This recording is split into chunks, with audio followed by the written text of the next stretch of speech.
Bonjour ou bonsoir, selon l'heure à laquelle vous êtes en train de regarder cette vidéo.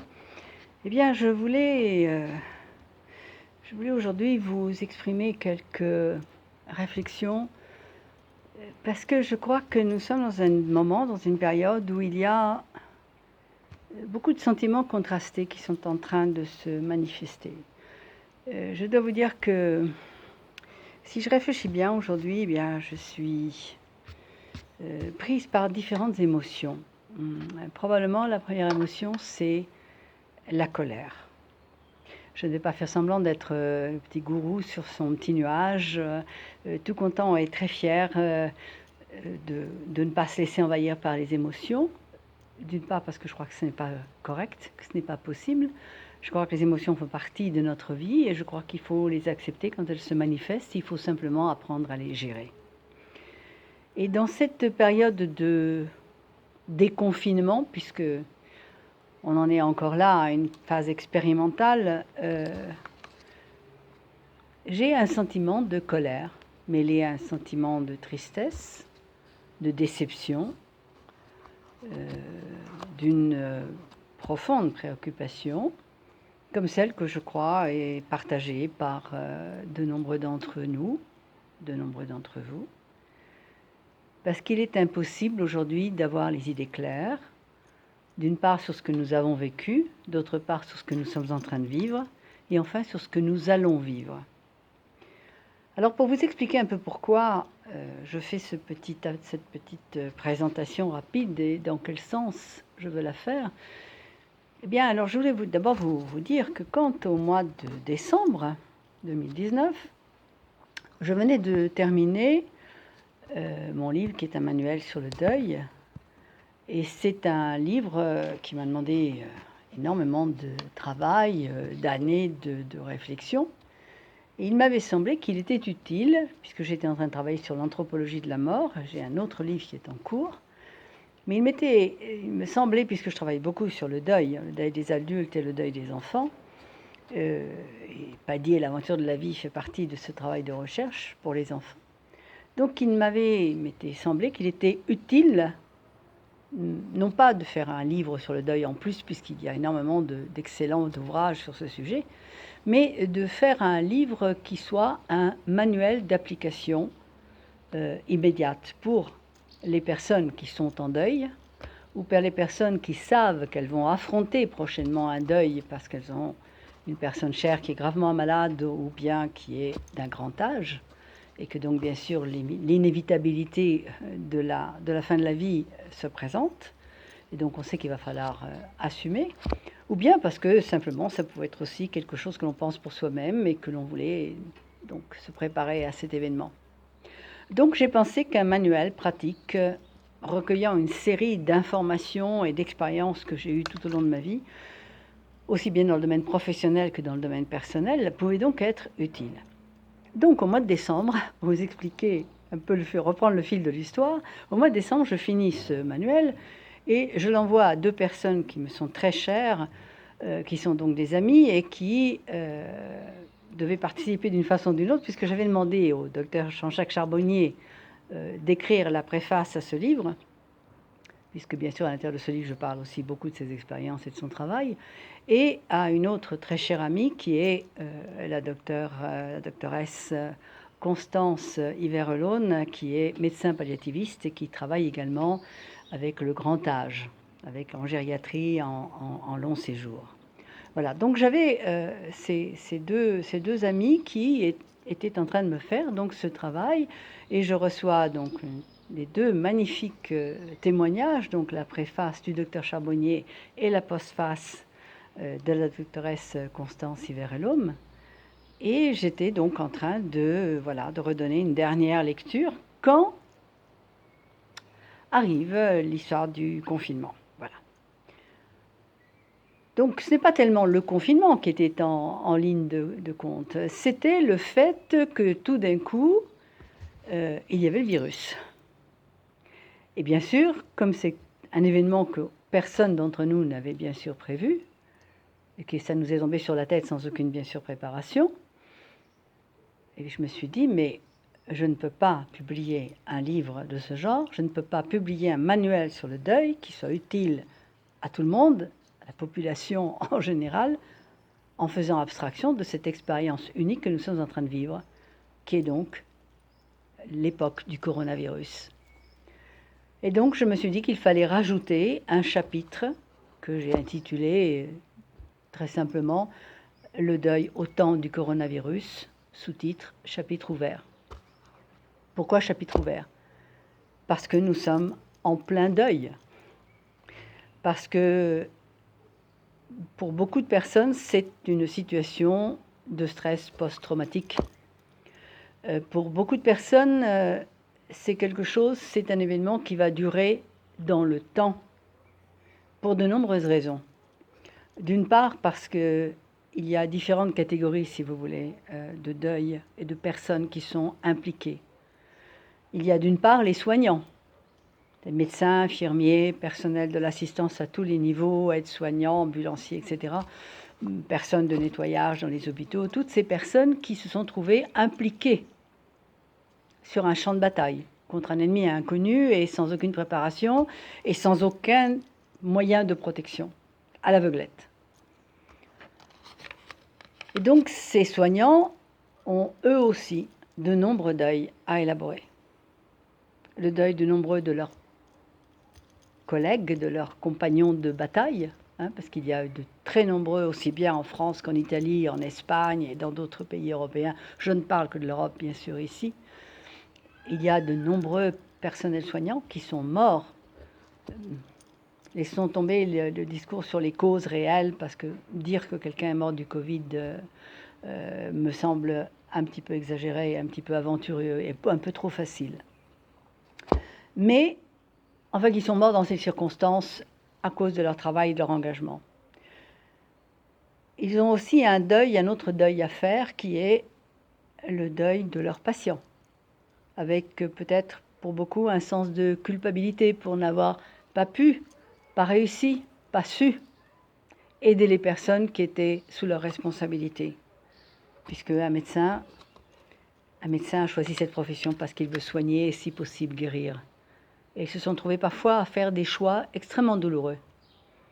C'est-à-dire choisir de donner toute l'assistance et tous les moyens à une personne et non à une autre. Parce qu'elle avait, selon des critères, plus de chances de s'en sortir. Et ça aussi, ça pèse après.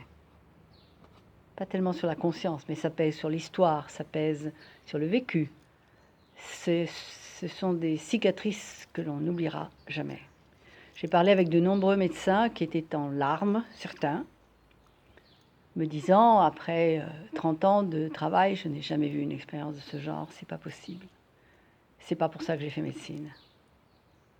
Sinon, alors, je devais partir avec Médecins sans frontières et aller sur les champs de bataille, mais pas ici. Donc là, il y a encore un très gros travail à faire. Après, il y a toute la question, tout le problème lié aux personnes âgées. Combien de personnes âgées sont mortes et peut-être n'auraient pas dû mourir? Combien de personnes âgées sont aujourd'hui traumatisées parce qu'on les a empêchées de voir les êtres chers? Combien de personnes âgées sont mortes sans avoir une main, un regard, un sourire, sans avoir la possibilité de dire adieu, de dire au revoir, de demander pardon, de dire quelque chose? Et ça, c'est terrible pas pour ceux qui sont partis, bien sûr. Au moment du départ, c'est quelque chose de très douloureux. Et il y a des scènes qui m'ont été racontées par des soignants qui sont vraiment terrifiantes. Mais c'est un deuil terrifiant pour les parents, pour les proches, pour les conjoints, pour les enfants,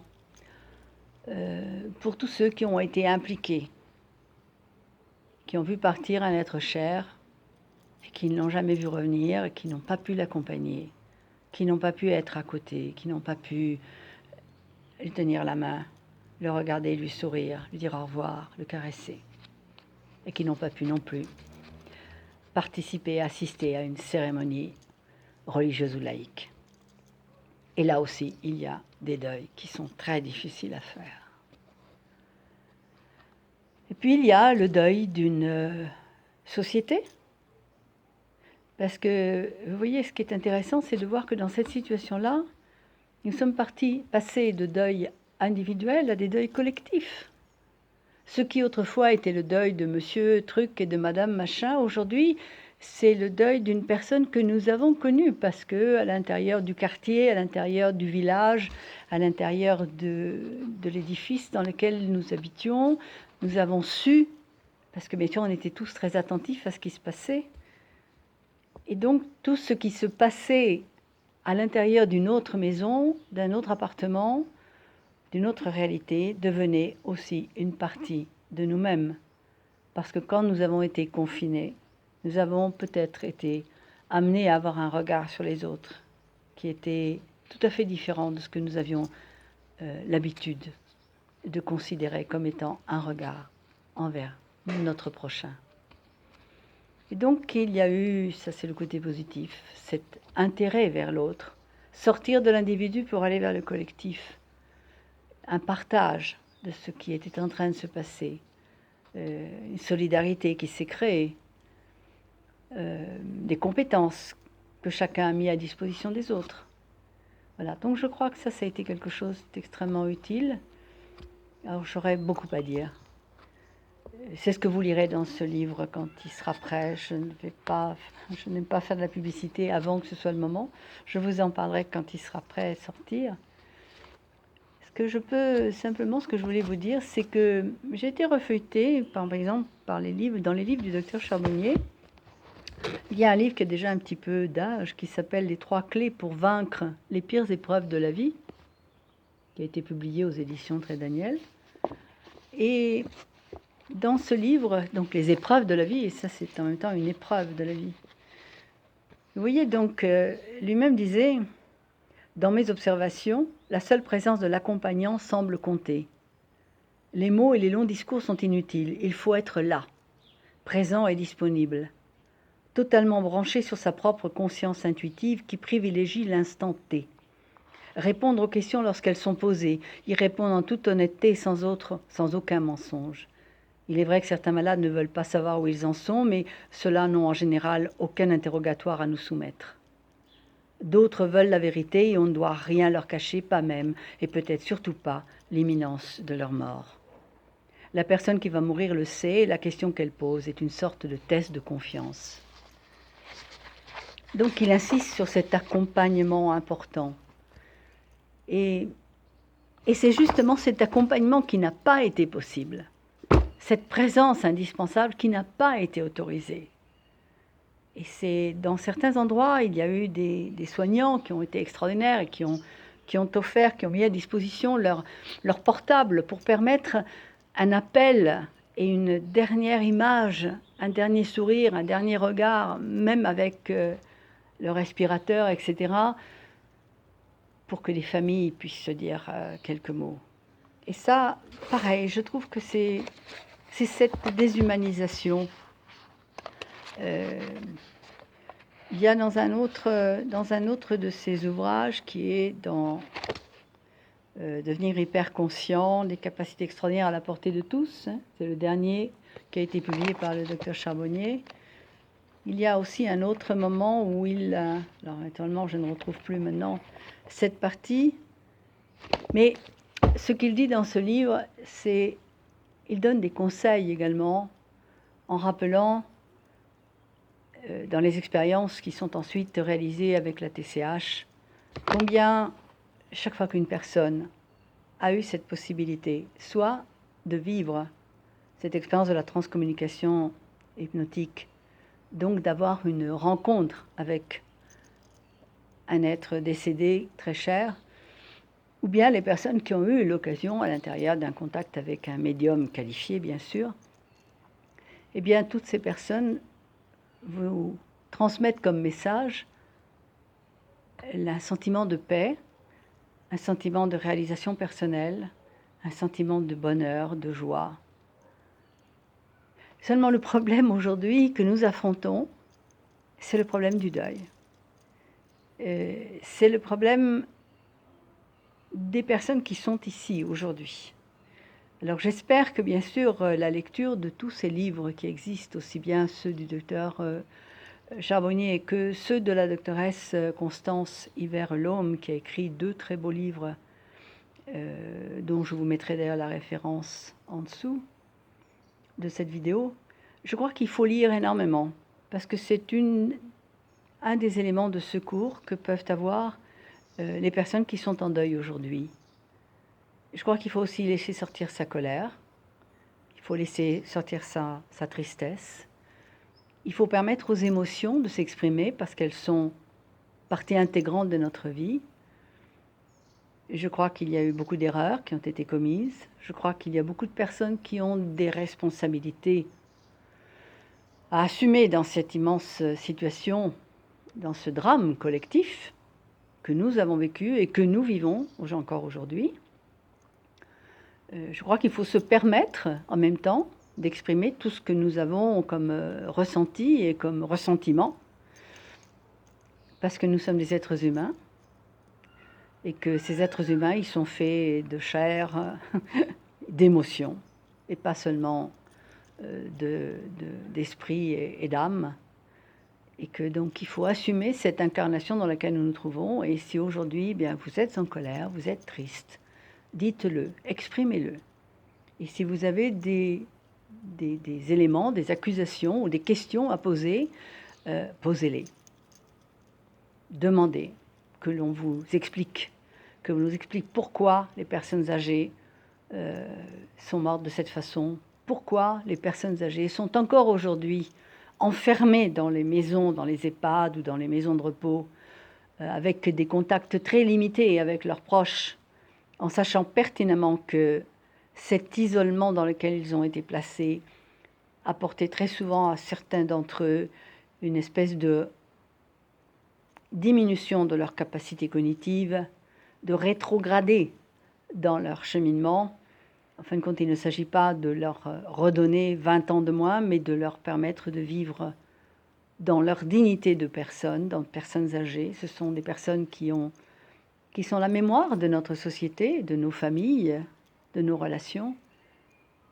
Et là, je crois aussi qu'il y a quand même des gens qui devront quand même rendre compte.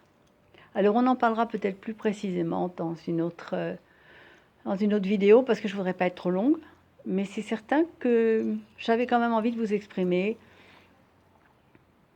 mon insatisfaction, appelons les choses par leur nom, ma colère, ma déception, et que moi aussi, bien, je voudrais bien poser des questions et que ces questions aient des réponses.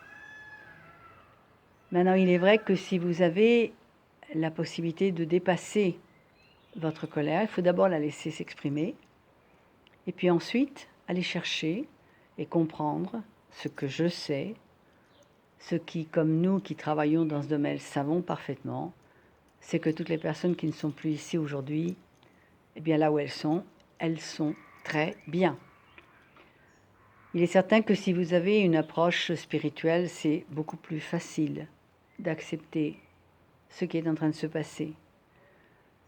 Ceux qui n'ont pas encore cette approche, quel que soit le type d'approche spirituelle que vous avez, il ne s'agit pas d'avoir une relation avec un Dieu plutôt qu'un autre. Mais savoir que, bien sûr, c'est quand même plus facile quand on a une recherche personnelle qui vous pousse à aller au-delà de la vie matérielle. C'est André Malraux qui disait le 21e siècle sera spirituel ou ne sera pas. Donc nous sommes dans ce siècle. Je crois qu'il est important de creuser cet aspect de la spiritualité et de lui permettre de s'épanouir. À bientôt. Au revoir.